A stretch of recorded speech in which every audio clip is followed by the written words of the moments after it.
Assalamu alaikum. In this video, in our syllabus chemistry AS IAL unit 2, we will start talk about a new topic. We finished in the last video halogens, okay? Halogens group after finishing group 1 and 2 elements. So this is our new topic. It's standard solutions and the preparation of a standard solution. Standard solution, it's a new concept in our study. We didn't study anything about standard solution, so be ready for a very big amount of information, new informations, and deep information. This topic is full with details. First, what's the standard solution? Let's see what's the definition. It's solution, standard solution, its concentration is accurately known. It's solution with accurate known concentration. Accurate known concentration, okay? Prepared by.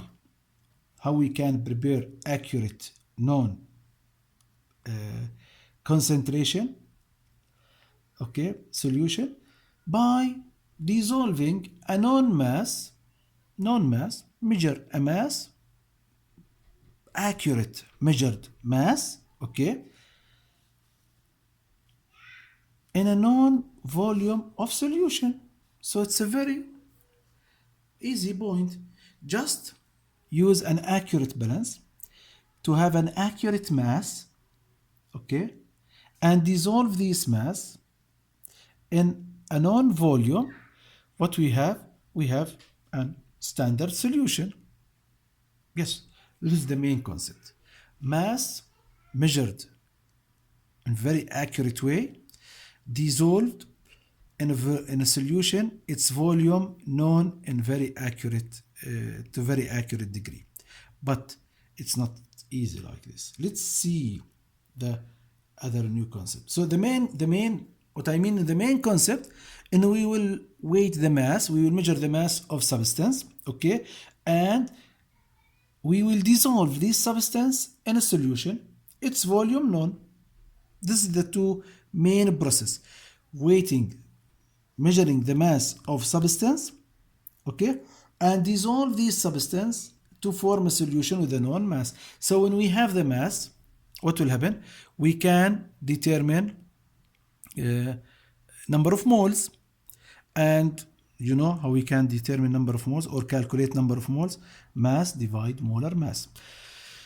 2, number of moles by a known volume, okay, that means the concentration, because concentration equal number of moles divided by volume of solution.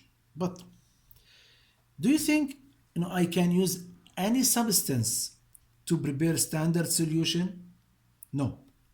We have a substance, the substance which used to prepare standard solution, it's called primary standard.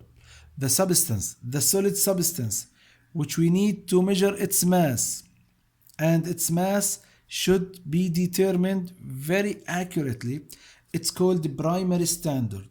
That means not any substance can use to prepare standard solution. Yes, you are right. Not any substance. Primary standard, because we need a fixed substance to use in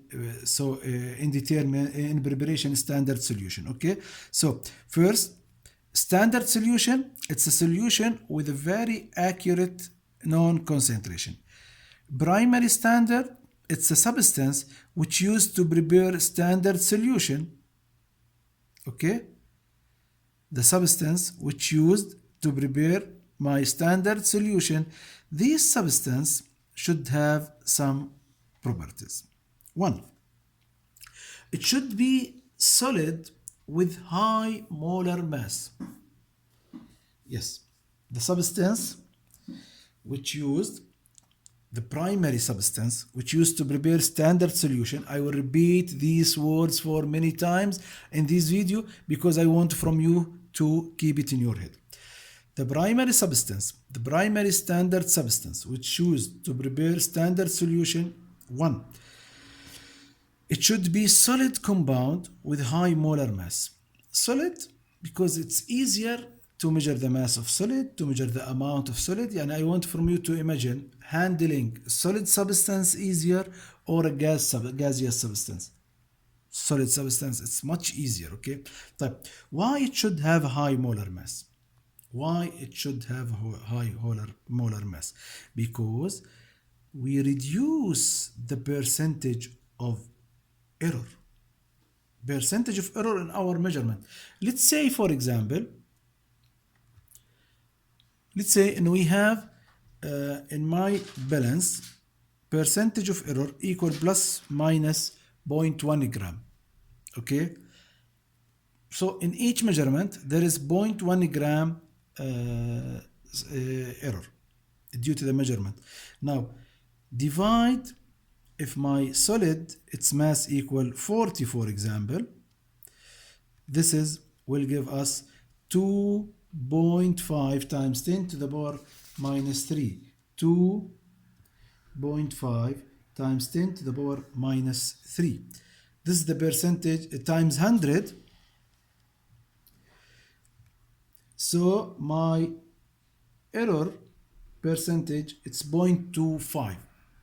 Keep this number in your head, please. Now let's say the same percentage of error, but I use substance, its molar mass equal 100, for example, okay, times 100. What will happen here? 0.1. My percentage of error decrease from 0.25% to 0.1. Okay, so when I use a larger molar mass, that means my percentage of error will decrease. Okay, so my calculation will be more accurate. My calculation will be more accurate. 2. Available with a high degree of purity. My substance, my primary standard, should be available with high degree of purity to make sure the mass which is measured, it's for my primary standard. Okay, it's for my primary standard. When I say I have 1 gram of this substance, that means 1 gram, or at least with a very small amount of impurities. Okay, it should have high degree of purity to make sure all the mass which measured, it's due to the compound, again to give me more accurate calculations. Okay. 3. Chemically stable, will not react with air component or decompose. Okay, while doing the experiment, while measure the mass, while dissolving, you will see we'll have a long procedure. Okay, a long procedure. We need to make sure it will not react with air component. We have carbon dioxide, we have oxygen, all these chemicals in the air. Okay, water. We need to make sure it will not react. So its structure will change. Okay, and it will not decompose. It will not decompose and its structure change again. Okay, so 3. 4. It will not absorb water from atmosphere. In our study, we face many chemicals which absorb water from atmosphere. Why? What will happen? It just absorb water. That means its chemical structure will not change. Yes, but its mass will change. Your dry shirt, its mass or its weight not equal to your damp shirt or your wet shirt. Okay, water have a mass. So when my chemical absorb water from atmosphere, what will happen? When I measure the mass, 1 gram of substance, it's not 1 gram of substance. It's 1 gram of substance and water. So my calculation it will not be accurate. My calculation, it will not be accurate again. So it shouldn't absorb water from atmosphere. 5. Should be soluble in water. It's a standard solution. Did you remember the main title?